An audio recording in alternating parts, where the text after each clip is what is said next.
उत्तराखंड के पूर्व मुख्यमंत्री और गढ़वाल क्षेत्र से वर्तमान सांसद श्री तीरथ सिंह रावत एक शादी समारोह में शामिल होने जयपुर पहुंचे। इस दौरान उन्होंने कई गणमान्य लोगों से मुलाकात की।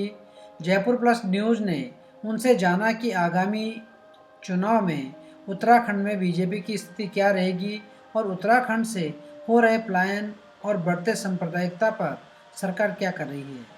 उन्होंने इस पर अपनी राय रखी और उत्तराखंड सरकार एवं केंद्र सरकार द्वारा किए जा रहे कार्यों के बारे में बताया। सबसे पहले आपको मेरा नमस्कार, आपका स्वागत है जयपुर में। धन्यवाद। मैं सर आपसे जानना चाहता कि इलेक्शन का टाइम आ रहा है, किस तरह से आप देखते हैं वहाँ पे उत्तराखंड में बीजेपी को?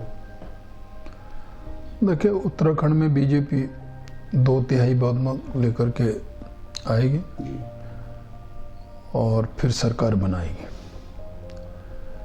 और उसका कारण है कि आज आम जनता विकास चाहती है जी। आम जनता दलगत राजनीति से ऊपर उठ कर के और आम जन का विकास, क्षेत्र का विकास, प्रदेश का विकास ये चाहती है। और वो यदि किसी ने किया है तो आदरणीय प्रधानमंत्री मोदी जी के द्वारा उत्तराखंड का चौमुखी विकास हुआ है। और वो चारधाम सड़क को लेकर हो, चाहे NH को लेकर हो, ऑल वेदर रोड को हो करके हो, और इतना ही नहीं तो मैं कह सकता हूँ कि आज़ाद भारत में पहली बार ट्रेन का चढ़ना। कभी हम बच्चों को बाहर ट्रेन दिखाने ले जाते थे, आज स्वयं लोग अपने घर में ट्रेन देखेंगे। इस प्रकार का जो विकास वहाँ हुआ, हर घर में पानी, हर घर में बिजली, हर गांव को सड़क से जोड़ना, यह प्रक्रिया तो सौभाग्य है कि हम लोग जीतेंगे। इस बेस पे हम लोग जनता के बीच में जाएंगे, जा रहे हैं। लेकिन सर बहुत सारी चीज़ें ऐसी रही हमेशा कि इतने टाइम में, आज 20 के साल उत्तराखंड को आज़ाद हो गए या इंडिपेंडेंट स्टेट बना है, हर बार CM वहाँ कोई 5 साल शायद। उसके अलावा ऐसा क्या रीज़न है कि या छोटी जगह होने की वजह से या कम असेंबली सीट होने की वजह से दिक्कत आती है, और कोई वजह मानते हैं आप? देखिए, जनता विकास चाहती है और हम लोग कभी एक नेता आधारित पार्टी नहीं रहे। हमारे यहाँ एक संगठनात्मक और वैचारिक यह विचारधारा है और उसको लेकर आगे बढ़े और आम जन का विकास हो। प्रधानमंत्री जी ने कहा भी कि सबका साथ, सबका विकास, सबका विश्वास। आम जन को विश्वास मिले तो आगे बढ़ना।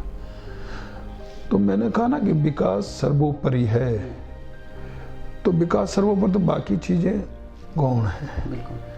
और हमारे यहाँ तो मैंने कहा ना कि कार्यकर्ता के रूप में कोई दायित्व मिला, जिम्मेदारी मिली तो उसको निर्वहन करना। बाकी तो अन्य पार्टियां जहाँ केवल नेता आधारित पार्टी हैं, बाप दादे की पार्टियां चल रही अपनी चल रही, लेकिन भाजपा ऐसा नहीं है। तो इसलिए मैंने कहा कि हम लोग विकास, और जनता भी विकास चाहती है और इसलिए आम जन आज मोदी को चाहते हैं। सर आप हमारे क्षेत्र से सांसद हैं, मैं एक चीज़ जानना चाहता कि रशिया महाद्वीप में एक हमारे रोड को लेकर भी चर्चा हो रही थी, उस पर कुछ काम हुआ नहीं, मतलब बहुत टाइम हो गया, अभी तो आचार संहिता लग जाएगी तो फिर वो चीज़ अटक जाएगी। देखिए, ऐसे कोई यदि आधे अधूरी पाइपलाइन में कोई काम होंगे तो निश्चित पूरा होंगे। और विकास तो निरंतर ऐसा ही हो रहा है। और मैं कह सकता हूँ कि सड़कों का भी यदि जाल कहें बिछा तो भाजपा के सरकार के ही रहते हुआ, चाहे उत्तर प्रदेश चाहे मैं उत्तराखंड की बात करूँ, तो तभी से रोडों का जाल बिछना शुरू हुआ। और अटल बिहारी वाजपेयी जी ने तो प्रधानमंत्री सड़क योजना के तहत जो योजना चलाई, आज उससे आम गाँव जुड़ा। अब जो रह गए बाकी तो वो कनेक्टिविटी उनका गांव तक 2 किलोमीटर 3 किलोमीटर, अधिकतर लोग इसकी बात करते हैं। तो सामान्यतः रोडें धीरे धीरे खूब बढ़ी है, खूब हुआ है, काम हुआ है और उस में बढ़ रहे हैं। जो रह गया वो करेंगे। विकास तो हो रहा है सर, आपको लगता है विकास हो रहा है, हमको भी लगता है कि विकास हो रहा होगा, मोदी जी काम कर रहे हैं, लेकिन वहाँ पे पलायन नहीं रुक रहा है। देखिए, पलायन का एक कारण है कि एक तो एजुकेशन, शिक्षा के कारण लोग आते हैं, और दूसरा ये कि ठीक से स्वास्थ्य की सुविधा। लेकिन उस और भाजपा के सरकार के रहते हुए शासनकाल में हम लोगों ने डॉक्टर सीमांत क्षेत्रों में भेजे हैं, पहाड़ में पहले चढ़ते नहीं थे। और यही नहीं तो एजुकेशन को भी ठीक करने का काम किया है। आज हमने कहा हर ब्लॉक में आवासीय विद्यालय, अटल आदर्श विद्यालय, और मैंने जब सेंटर में भी मैंने उठाया कि हर ब्लॉक में केंद्रीय विद्यालय होना चाहिए। उस और हम लोग आगे बढ़े हैं, तो निश्चित उसको भी ठीक करने का काम। लेकिन जो काम है रेलवे का है, नेचर, तो आने वाले समय में वहाँ का नौजवान वहीं रोजगार पाएगा। और उसके लिए मैं सोचता हूँ कि अपना स्वयं का होम स्टे है, अन्य और भी बाकी होटल्स हैं, रेस्टोरेंट हैं, ये सारे खोलेंगे तो स्वयं भी चलाएगा, 10 को नौकरी भी देगा। यह व्यवस्था हम लोग के हैं कि जो उसको ऋण देने का भी काम, कि उससे अपना वो खड़ा कर सके स्ट्रक्चर, वो भी हम किए हैं, तो ये भी व्यवस्था हम दिए हैं। दूसरा है कि कृषि की ओर हमें ध्यान देना पड़ेगा। कृषि आधारित ऐसा एक तो प्रदेश उसको तो बनाना हमको प्राथमिकता रहे है, और उस और हम लोग यदि रुझान बढ़ेगा तो स्वाभाविक प्लान रुकेगा। निश्चित मैं मानता हूँ इस बात को कि जब से राज्य बना पलायन तेजी से हुआ है, लेकिन उसको रोकने का काम नौजवान के हाथों को काम मिलना, ये सब चीज़ें होनी चाहिए, और वो होगा। मोदी ने कहा भी है। सर, शिक्षा के क्षेत्र में काम बहुत सारे हो रहे होंगे, लेकिन आज वहाँ पे कॉलेजों की इतनी प्रॉब्लम है कि वो वास्तव में बाहर पढ़ने के लिए बाहर ही जाना पड़ता है। तो कॉलेज इतनी दूर है। हमारे इसमें अपन देखें तो हमारा जो कॉलेज है वो बिल्कुल बेदखल तक जाना आना बड़ा मुश्किल है, ना इतने साधन भी नहीं है। नहीं, वो ठीक बात है, लेकिन एक समय यदि आप कभी देखें तो कभी तो एक आध जगह होते थे, कोटद्वार जाओ या पौड़ी जाओ, श्रीनगर जाओ, तीन के अलावा कुछ था ही नहीं। आज हर ब्लॉक में नहीं तो 2 ब्लॉकों के इर्द गिर्द कॉलेज खुला है। बेदी खाल खुला है, बगल में पोखड़ा खुला है, चौबटाखाल खुला है। मैं यदि इसी तरह देखूं एक विधानसभा के अंदर तो सतपुली खुल गया है, थैली सैन खुल गया है। कब होते थे ऐसे कॉलेज, है ना। आपका धुमाकोट की तरफ हम बढ़ जाएं और रिखणी खाल में डिग्री कॉलेज खुल गया। ऐसे कभी सोचा नहीं होगा। ऐसे जब होते थे तो हाई स्कूल इंटर होते थे, आज वैसे उसी रूम में डिग्री कॉलेज हो गए, महाविद्यालय तो बड़ा है।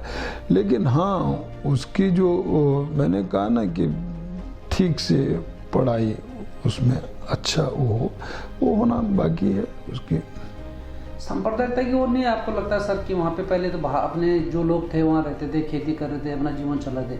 अभी बाहरी लोग वहाँ आके अपने अपने मंदिर मस्जिद बनाने की तैयारी कर रहे हैं। पहाड़ों में बहुत अच्छी जो ऊपर हाइट पे जाके लोग रहने लगे। इसको किस तरह से आप देखते हैं? देखिए, इसका भी कारण है, जब से सुविधाएं बढ़ी हैं, रोडों का जाल बिछा है, तो लोगों ने बाहर के लोग जाना शुरू किया, लेकिन अपने लोगों ने प्लान करना शुरू किया। दोनों बातें हुई। और मैं कहता हूँ कि वही हम लोग यदि समझ में आ जाए कि और लोग जो वहाँ पे इस्टेब्लिश हो रहे हैं, होटल्स बना रहे हैं, होम स्टे बना रहे हैं, अन्य सरकार के रेस्टोरेंट तैयार कर रहे हैं, तो अपना क्यों नहीं है।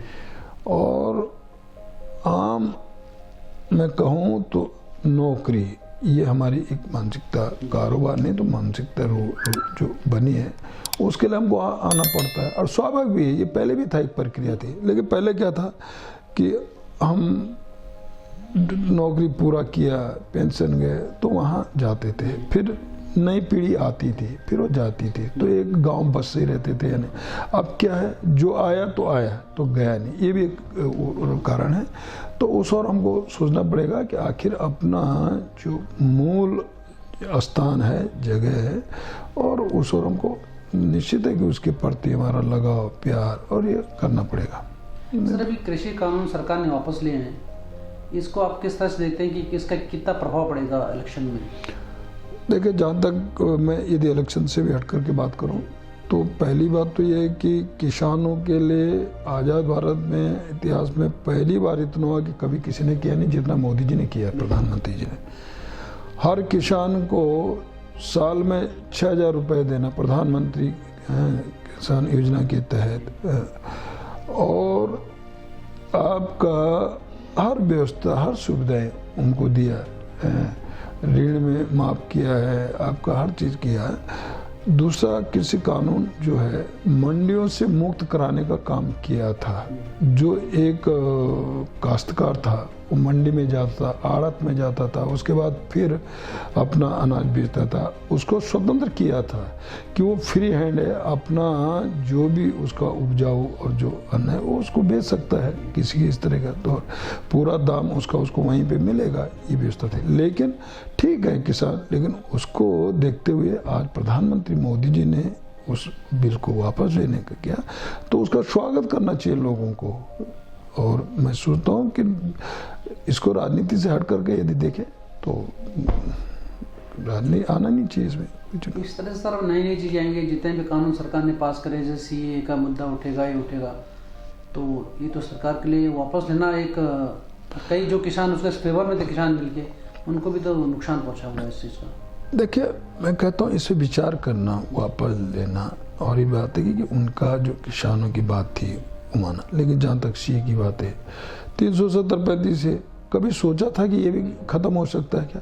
लेकिन ये हिम्मत प्रधानमंत्री जी ही की है कि जिन्होंने इस कानून को पूरी तरह समाप्त करने का काम किया 370-35 से।